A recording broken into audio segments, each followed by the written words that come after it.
key innovation for Jam is PVM, Polkadot Virtual Machine. This is a new recompiling virtual machine instruction set architecture based on RISC-V. It's very fast. So let's talk a little bit about the PVM. PVM is one of the key innovations for Jam, and it allows Jam to do some of its magic. So as I say, it's an instruction set architecture based upon RISC-V. RISC-V, if you're not familiar with it, is a instruction set architecture which was devised, I think, I might be wrong here, if memory serves correctly, in Stanford under a particular academic there.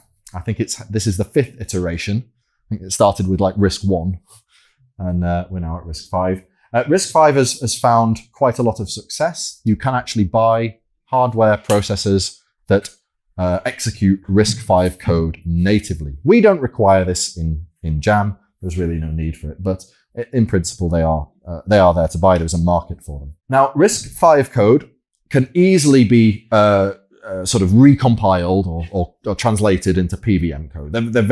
They're quite similar, right? There are a few important differences, which is why it's a new name.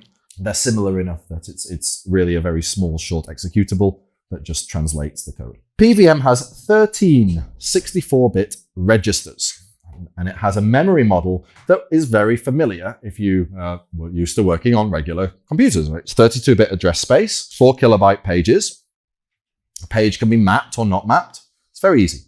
It differs slightly from regular silicon in that it has a Harvard architecture. So the code is stored separately to all the addressable data, right? Code is not directly addressable, just sort of it sits in its sort of off to the side in its own little storage. Now, crucially, PVM code, it turns out, due to the design that we have, can be recompiled in linear time, actually recompiled very, very quickly in linear time, into x64 code that runs on machines like this.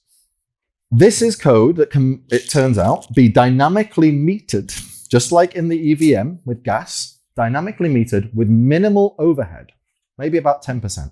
PVM, because it stores the stack inside of main memory, unlike WebAssembly, which stores the stack outside in some opaque data structure, lends itself well to implementing continuations. And our internal implementation of Polkadot Virtual Machine, which is a standard specification, achieves about 45% of native x64 speed. Native x64 speed. The speed that this modern laptop that I bought 3 days ago, can run software itself on silicon.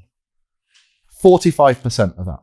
This means it's multiple orders of magnitude faster than anything else in blockchain, apart from maybe Polkadot with WebAssembly.